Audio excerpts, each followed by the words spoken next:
I was sexually harassed today by a doctor at work.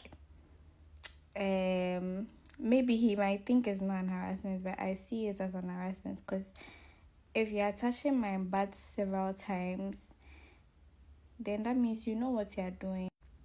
The first one, you did it. I thought it was a mistake because it happens.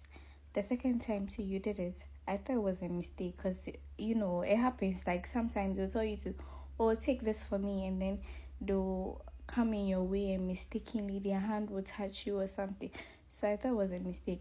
It happened for the third time. I was like, no, because if it was a mistake, if it's a mistake, they mostly say sorry. But the first one, you didn't say sorry. The second one, you didn't say sorry. The third one, you didn't say sorry. And then it happened again and again and again. And I was like, nah, this is not a mistake. But me, at work, I'm really quiet. So if you don't know me, you think I don't like talking. I was just like, what is this man trying to do? Because it happened like more than 10 times. Guys, he touched my buttocks. He didn't squeeze it all. He was touching the buttocks. So when I realized if he's coming close to me, I just go the other direction, or like I move away from him. And then I decided to go and tell my friend about it.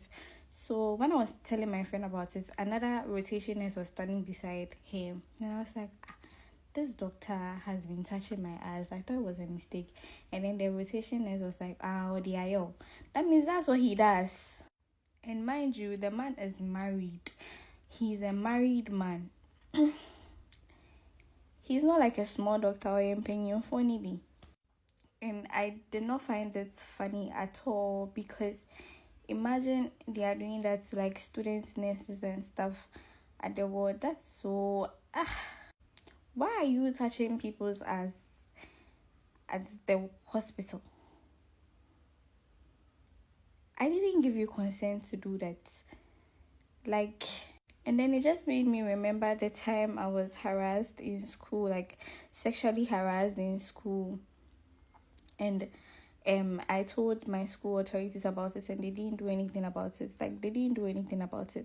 So I think it was in level 300. There's this man in my school, they call him engineer. I've forgotten his name. I would have mentioned his name. I was standing at my balcony and he saw me, and he asked if there's a problem in our room. And I said, oh yeah, I think the toilet, I was the sink. I said the sink, there's a problem with the sink. And he was like, then he's coming to fix it. But I know the man to be like a friendly man. Like I knew him to be a friendly man, because like everybody likes him. When he's working, he'll wave you. He's a nice man, a married man. So I was in my room. So you see, if you're in your room, you wear like a normal. I was decent. I wasn't badly dressed. I was decent enough. We got to my room, and then he realized that nobody was around, and he pinned me to the wall, turned my back, and started smooching me. Like I could feel his dick rubbing on my buttocks.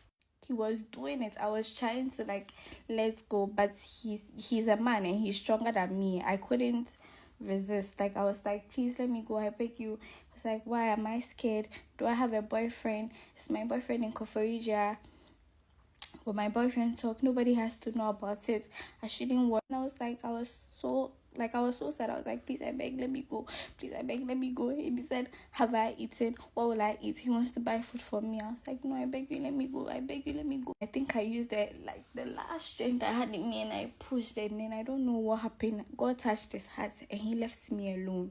When my roommates got to the room, she noticed I was like awkwardly quiet. She was like, Aso, what is wrong with you? I said, oh, nothing is wrong with me. Am I sure? I said yes. She was like, nah. I was crying. I was like, if I don't tell her the reason I'm crying, she's going to call my mom. She knows my mom. And I told her that, oh, this is what happened.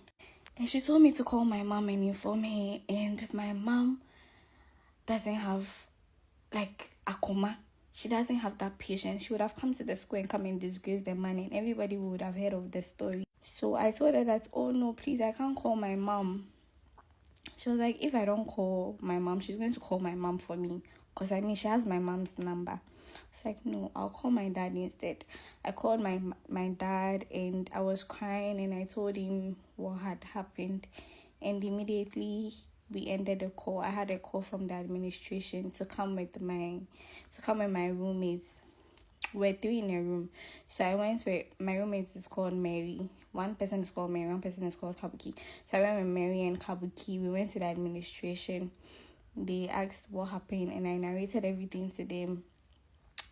In the presence of my roommates. So then they told my roommates that they should excuse them, and they sat me down and they asked me that with everything I've said, would I be able to say the same thing if they take the case up to the DC committee? And I said yes. So, okay, am I sure it's that man? Because they don't believe it. Because the man is like a good man, he's a quiet man, he wouldn't do something like that. And I said yes, I'm sure he's the one.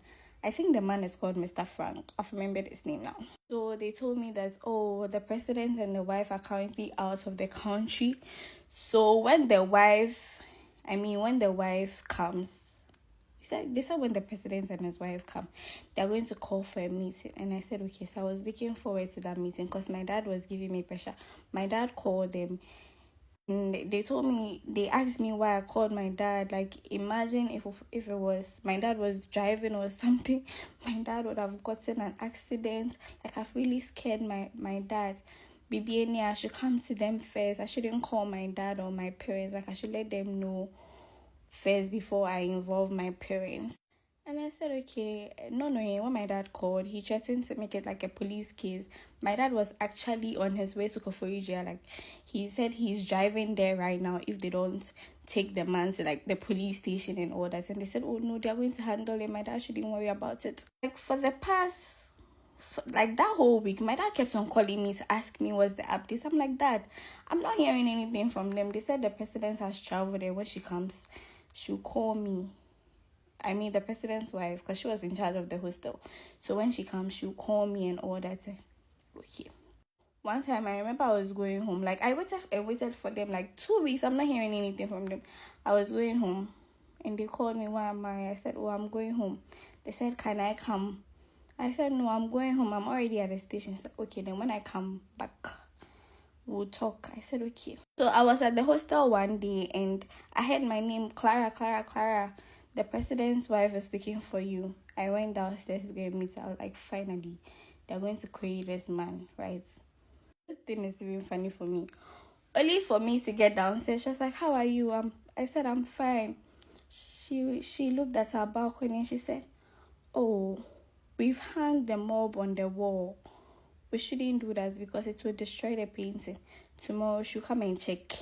That was the only thing they did about it. That was what they said to me up till now. Because it's funny because the next day the man met me and he looked into my eyes and he asked me how I'm doing. Like, they didn't do anything about it. So I know they'll see this video and maybe they'll try to contact me or something.